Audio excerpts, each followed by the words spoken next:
En Essonne, l'association Bulle œuvre pour l'amélioration des conditions de vie et l'inclusion des personnes atteintes d'un handicap invisible, notamment autour de la médiation animale.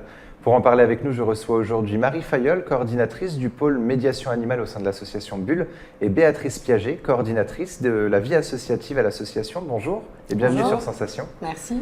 Alors l'association Bulle a été créée en mars 2020, elle a donc près d'un an. Comment est née votre association ? Alors Bulle, au départ, c'est une rencontre au sein de notre lieu de travail il y a plus de 10 ans. C'était au sein d'un lieu, un foyer d'hébergement qui accueille des jeunes en situation de handicap, tout handicap situé à Évry. Et pendant ces 10 ans, on a eu beaucoup de demandes des jeunes qu'on pouvait accueillir, de pouvoir travailler avec les animaux ou juste être en contact avec les animaux, puisque généralement on réside dans des foyers d'hébergement. On ne peut pas accueillir chez soi d'animal, donc il y a un peu une frustration de pouvoir du contact avec les animaux. Et pourquoi avoir choisi d'appeler votre association Bulle ? Qu'est-ce que ça veut dire finalement ? Alors Bulle parce que c'est le nom de mon chien, du premier chien qui intervient en tant que collègue médiateur animal, et puis aussi parce que le nom est assez doux. On voulait proposer, nous, pour des personnes qui étaient dans une situation un peu d'exclusion, des difficultés sociales, quelque chose de rassurant, où ils pouvaient s'expérimenter dans des choses plutôt positives et rassurantes sans... Et après, il y a aussi cette notion un peu de bulle et le fait de créer déjà l'association et en faire des petites bulles qui puissent petit à petit se développer sur le territoire. Il y a un double sens finalement à travers ce nom. Est-ce que l'association découle du coup seulement des demandes dans les centres d'hébergement des personnes qui voulaient être en contact avec les animaux? C'était vraiment le facteur premier pour faire l'association? C'est ce qui nous a rassemblés, pas forcément tout de suite autour de la médiation par l'animal, mais de l'idée qu'il manquait des dispositifs adaptés à ces jeunes-là, aux jeunes qu'on pouvait accueillir dans le foyer d'hébergement et qui avaient cette envie de pouvoir travailler dans le milieu ordinaire, qui ne se retrouvaient pas dans tous les dispositifs vraiment pour les personnes existants, pour les personnes en situation de handicap. Et du coup, voilà, c'était de trouver une réponse vraiment adaptée et puis avec notre expérience de terrain. Alors sur votre page Facebook Bulle Médiation Animale, on retrouve souvent la notion de bien-être. C'était important d'insuffler justement cette notion de bien-être au sein de votre association? Oui, totalement. Je pense qu'on est parti sur cette notion de bien-être plus par rapport à nos constats des jeunes qu'on suivait et le manque de confiance souvent qu'il peut y avoir chez ces jeunes. Et l'idée du coup c'était de créer un lieu où le bien-être soit pris en compte, dans le lien avec les personnes ressources de l'association et puis dans les projets qu'on propose.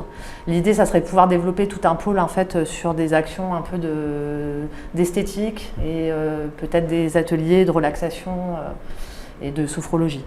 Alors ça fait partie du coup de vos projets d'évolution pour l'association. C'est vos objectifs premiers ou est-ce que vous en avez d'autres aussi en tête? Le premier objectif, ce serait d'avoir un lieu vraiment pour pouvoir développer au maximum toutes nos activités, pour pouvoir aussi accueillir d'autres animaux. Pour l'instant, on travaille avec un chien et puis lapins et des cochons d'Inde, puisqu'ils sont accueillis pour l'instant chez moi.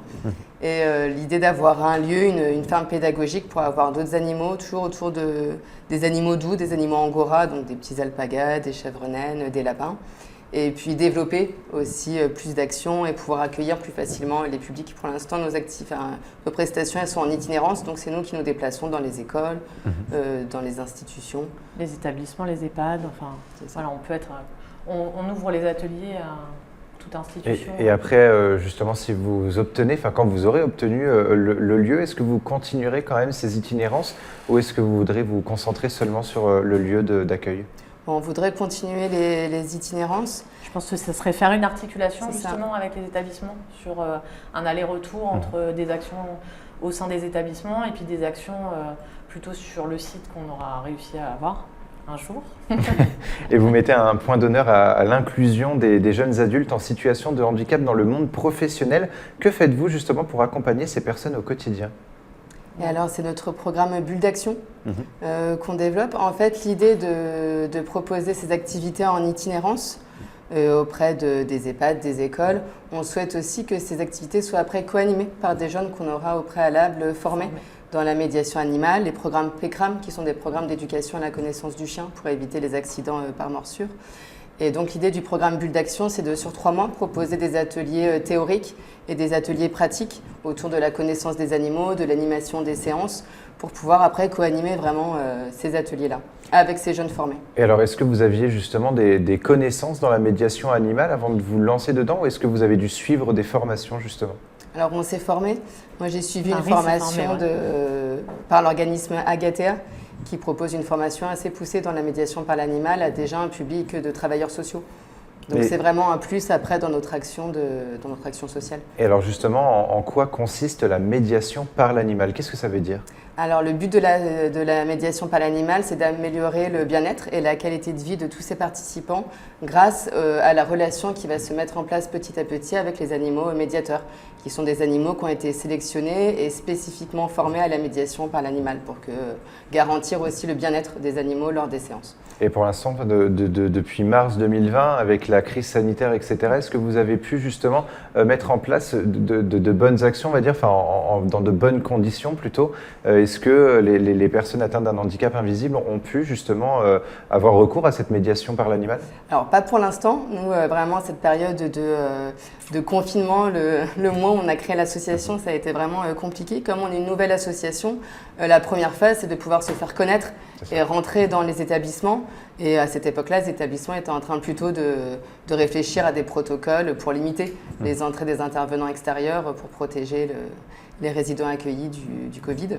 Donc non, ça n'a pas été l'année la meilleure, mais en attendant, on a pu suivre un programme proposé par France Active qui nous a aidés aussi à pouvoir concrétiser tout ça et puis à rendre pérenne aussi notre association en créant vraiment un business plan qui soit crédible et puis en développant aussi toute notre communication. Et ce sera votre objectif de toute façon pour 2021. C'est ça, Est-ce que l'Essonne et même la France a encore des efforts à faire en matière de recrutement de personnes en situation de handicap ? Oui. Je pense qu'il y a plein d'innovations et plein de choses localement qui sont proposées. Mais effectivement, je pense qu'on peut toujours améliorer les choses. Donc c'est aussi pour ça qu'on a créé l'association, vraiment pour œuvrer pour ça. Parce qu'effectivement, il y a quand même un manque. En fait, un manque surtout par rapport à ce qu'eux souhaitent. Voilà. Actuellement, c'est quand même beaucoup d'orientation vers des ESAT, le milieu ordinaire. Je pense que ça reste compliqué, même s'il y a plein de passerelles. Et là, ça serait une pré-étape pour pouvoir avancer dans un projet professionnel concret. Et alors, on a pu connaître votre association notamment parce que vous avez été lauréat 2020 du prix de l'innovation durable organisé par le département de l'Essonne. Vous avez obtenu la 2e place du concours Ex-Aequo. Quel était votre projet ? Alors, on a présenté justement le programme Bulle d'Action et présenté cette idée de pouvoir proposer une formation autour des métiers animaliers à un jeune public bien ciblé de personnes qui décrochent un peu des dispositifs liés au handicap qui existent. Et du coup, l'idée, c'est que l'animal va être attractif, on a envie de revenir le voir, créer du lien avec ces animaux. Donc, c'est sur ce programme-là, Bulle d'Action, qu'on a et comment eu le prix. Et puis toute la conceptualisation aussi de la mise en place de l'association. Et comment est-ce que vous avez trouvé justement ces animaux et comment est-ce que vous allez continuer en fait à acquérir entre guillemets des animaux ? Est-ce que vous faites des partenariats justement ou est-ce que vous allez vraiment les acheter ? Les animaux, non, ils m'appartiennent. Pour l'instant, je suis la seule sur les membres de l'équipe qui est formée à la médiation par l'animal.